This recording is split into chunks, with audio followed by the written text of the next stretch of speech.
Jesús, al morir en la cruz, hizo dos cosas enormemente grandes a favor de nosotros. La primera fue que dejó la acusación cancelada y segundo, dejó al acusador derrotado. Así es, la obra de salvación para el ser humano tenía que hacer que toda aquella lista que estaba en contra de nosotros por los pecados que habíamos cometido quedara anulada. Y que aquel que usaba esa lista para acusarnos, quien es el enemigo, Satanás, quedara derrotado. La semana pasada empezamos hablando acerca de esto y nuestro sermón se tituló Libres de la culpa, basado en Colosenses 2, segunda parte del versículo 13, 14 y 15. Y vamos a leerlo en ese momento para volvernos a refrescar la mente. Dice, perdonándoos todos los pecados. Versículo 14, anulando el acta de los decretos que había en contra de nosotros, que nos era contraria, quitándola de en medio y clavándola en la cruz. Y despojando a los principados y a las potestades, los exhibió públicamente, triunfando sobre ellos en la cruz. Vamos a orar. Muchas gracias, Padre, por estos momentos tan especiales en los que podemos regresar a tu palabra, Señor, para terminar la meditación en esta lectura. Te queremos rogar, Señor, que nos bendigas y que nos ayudes para que lo que vamos a hablar sea de tu agrado y que también cambie nuestros corazones. Te rogamos pues que nos ayudes a comprender y que nos ayudes a entender que tú has hecho todo lo que nosotros necesitábamos allá cuando moriste por nosotros. Encomendamos en tus manos, Señor, nuestros corazones, en el nombre de Jesús. Amén. Muy bien, la semana pasada vimos la primera cosa que Jesús logró al morir en la cruz, acusación cancelada. Y vamos a repasar un poquito antes de seguir a la segunda parte. Jesús, cuando muere, paga por los pecados de las personas. Dios no ignoró la deuda, la canceló con la sangre de Jesucristo. Nosotros no éramos inocentes, pero ahora ya somos perdonados. Y el acta que nos condenaba, un acta fidedigna con todos nuestros pecados, ya no tiene ninguna validez delante de Dios. El pasado ya fue borrado, ya no tiene ninguna autoridad legal sobre nosotros. Cristo no maquilló la culpa, Cristo la eliminó. Lo que nos acusaba fue clavado en la cruz. No hay archivo abierto en el cielo contra nosotros. El expediente fue cerrado por la sangre de Cristo. El enemigo podría acusar, pero ya no puede condenar. La deuda fue pagada, no fue negociada. Vimos textos como Efesios 1:7, en quien tenemos redención por su sangre, el perdón de pecados según las riquezas de su gracia. Tuvimos también Isaías 43:25, yo soy el que borró tus rebeliones, dice el Señor, por amor de mí mismo, y no me acordaré de tus pecados. Romanos 8:1 nos dijo también, ahora pues ninguna condenación hay para los que están en Cristo Jesús, los que no andan conforme a la carne, sino conforme al Espíritu. Y es que, hermanos, no hay ya ningún caso abierto, todo se ha cerrado. La sentencia pendiente no existe. Bueno, ya no hay acusación. Ya no hay problema con esa acta de decretos. Pero el acusador puede seguir inventando cosas. El acusador puede seguir tratando de llevarnos a juicio. Pero sabes tú que el acusador fue derrotado. Se le quitó toda autoridad, se le quitó toda potestad de acusarnos más, porque todo pecado está borrado. Y dice el versículo 15, y despojando a los principados y a las potestades, los exhibió públicamente, triunfando sobre ellos en la cruz. Si bien es cierto que en el primer punto vimos que Pablo estaba ilustrando de una manera muy eficaz cuál era la situación, cuál es la situación del cristiano, la nueva situación.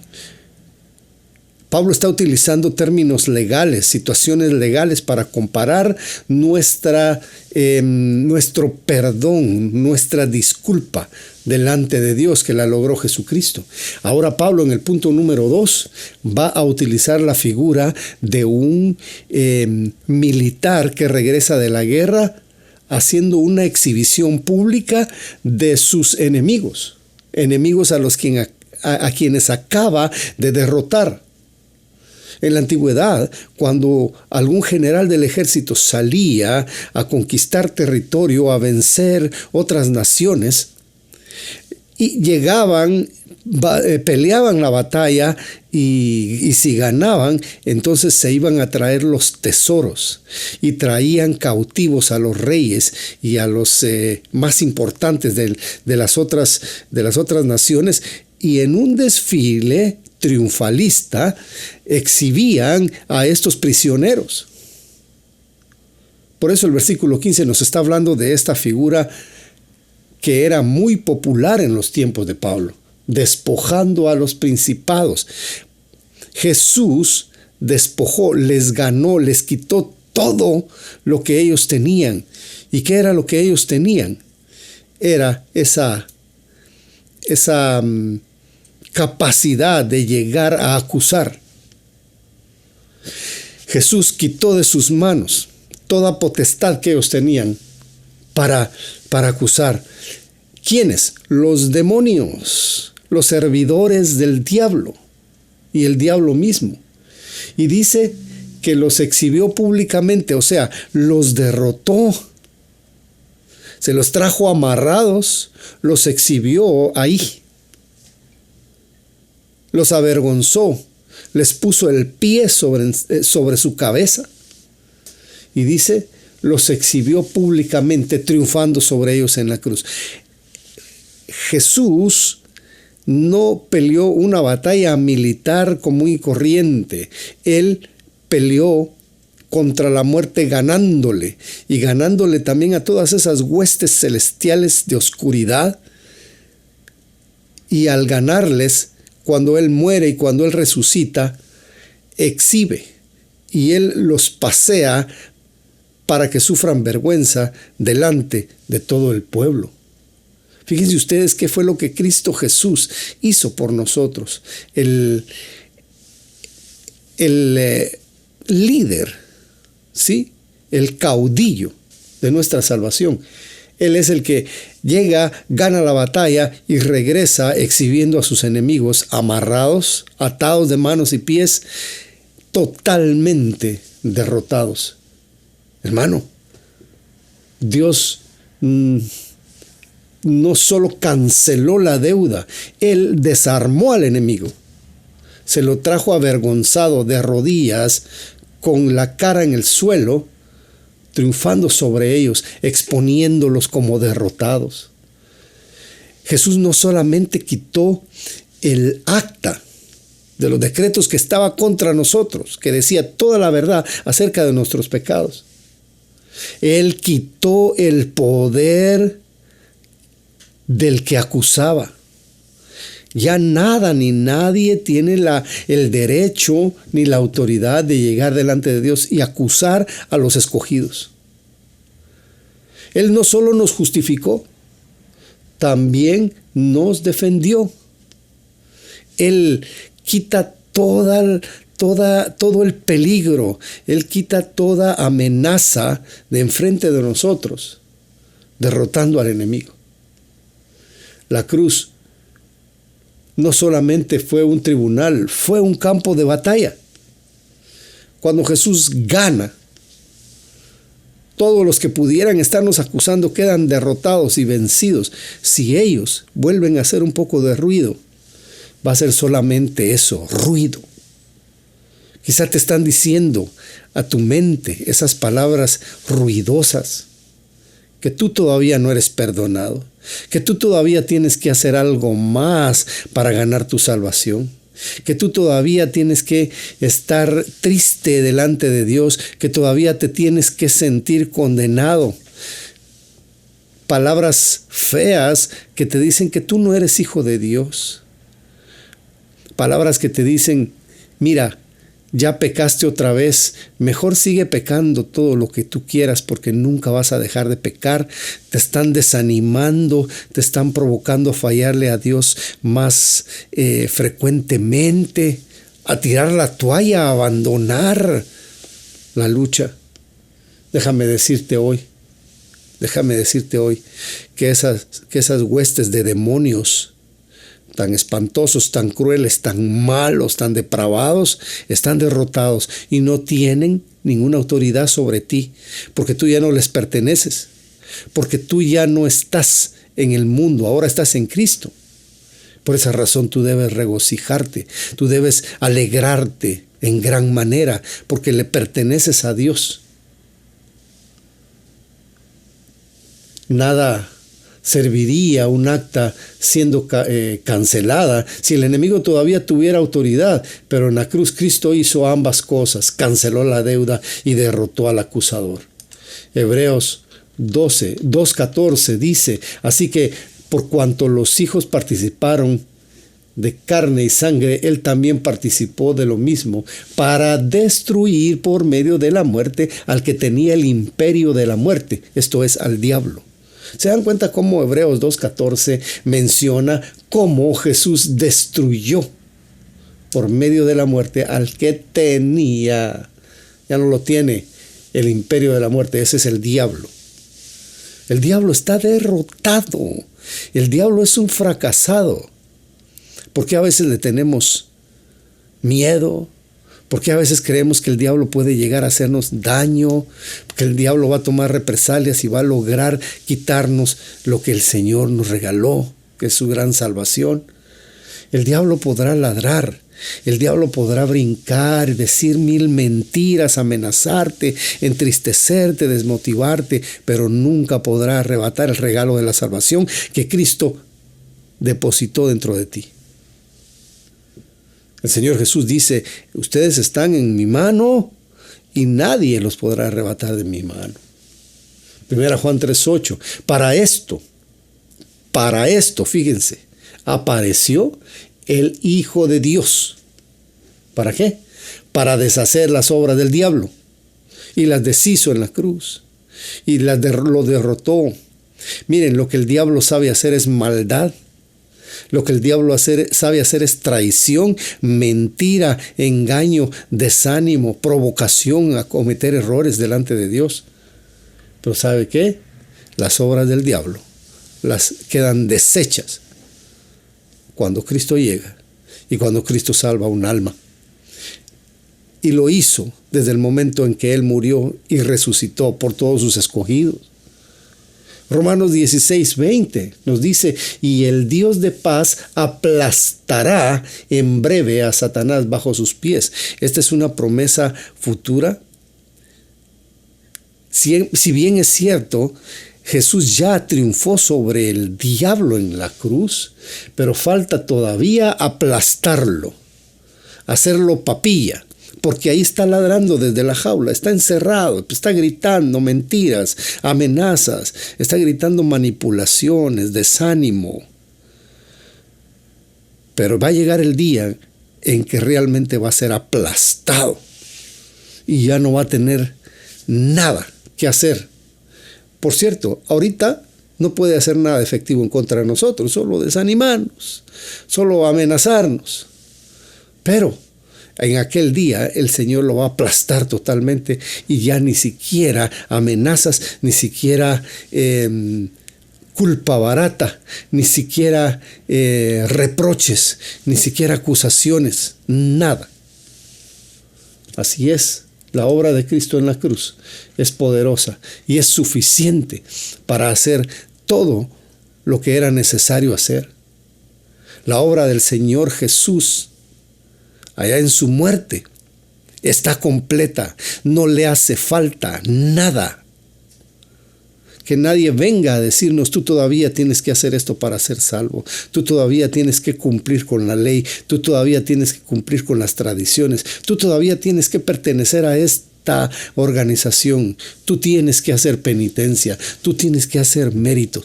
Esas son mentiras del diablo que te pueden engañar para que tú no estés ya, desde ahora, eternamente agradecido o agradecida por esa obra de salvación que el Señor ha hecho en ti, desde ahora y para siempre. Y sabes, el Señor va a seguir perfeccionando eso que empezó en ti. El Señor no ha terminado en mí, dice el escritor. El Señor todavía está trabajando en mí. Yo prosigo a la meta. Todavía no lo he alcanzado todo, dice Pablo. Pero seguimos todavía. Hebreos dice que Jesús destruyó al diablo. Juan dice que vino a deshacer sus obras. Romanos dice que será aplastado bajo nuestros pies. No estamos peleando por la victoria, hermanos. Estamos caminando desde la victoria. Es como aquel que ganó y le siguen tirando papeles, le siguen tirando cositas, le siguen tirando gritos, chorritos de agua. Eso ya no logra que el ganador pierda su medalla. Hoy saldremos de aquí con una verdad eterna, hermanos. Una verdad que nos empoderará para vivir una vida de triunfo y no de dudas. Tenemos una vida llena de seguridad en Cristo, quien perdonó tus pecados y mis pecados y pagó la deuda y nos hizo libres de condenación. Nadie puede decirnos que todavía faltan cosas que hacer. Nadie puede amenazarnos, nadie puede debilitarnos ni desanimarnos diciéndonos que todavía tenemos que alcanzar algo más para que Jesús valide nuestra salvación. Nosotros no tenemos que hacer nada para alcanzar la salvación, solamente creer, y de lo demás se encarga el Señor Jesús. Él nos ha limpiado, Él nos ha salvado, nos ha perdonado, nos ha regenerado. Y ahora somos sus hijos. Y Él se va a encargar de que nosotros sigamos caminando en fe. No nos va a abandonar ni nos va a dejar, porque Él así lo prometió. Si Cristo nos perdonó, ¿por qué seguir cargando las culpas? Si Cristo canceló, ¿por qué seguir viviendo como deudores? Si Cristo ya venció, ¿por qué seguir viviendo en derrota? Hermano, estas preguntas que nos acabamos de hacer, junto con sus respuestas, nos dicen que ya estamos completos en Él. Si la Biblia dice que nuestros pecados ya fueron perdonados, si ya el acta de los decretos en contra de nosotros ya fue saldada, hermanos, vivamos conforme a eso, vivamos ya con gozo, porque el día en que muramos sabemos que el Señor se va a encargar de nosotros y nos va a llevar al cielo. Sigamos confiando, sigamos echándole ganas, hermanos.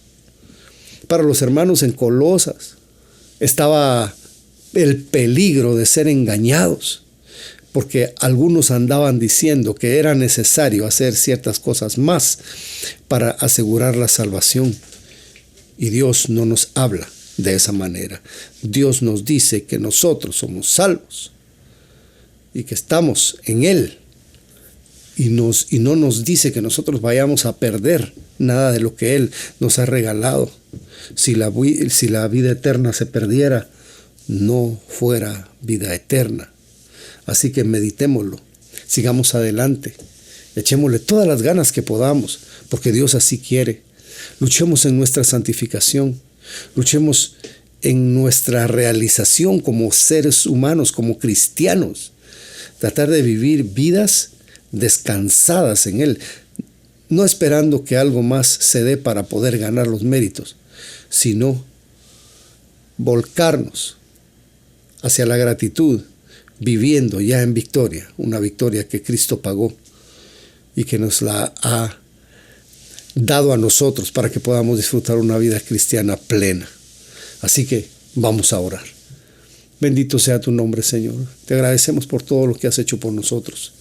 Gracias, Señor, porque tú ya hiciste todo el trabajo. porque ya todo está saldado, ya los enemigos están humillados. Y nosotros, Señor, necesitamos vivir en función de eso. Necesitamos vivir en seguridad y te rogamos que nos ayudes a vivir en plenitud, sabiendo que el enemigo ya no nos puede dañar, ni nuestras culpas, ni lo que hicimos en el pasado puede ahora tener ninguna repercusión en nosotros, más que la gratitud de que tú nos perdonaste. Ayúdanos, Señor, guárdanos, bendice a mis hermanos en esta mañana y llévanos con bien a la casa después de este servicio. En Cristo Jesús. Amén.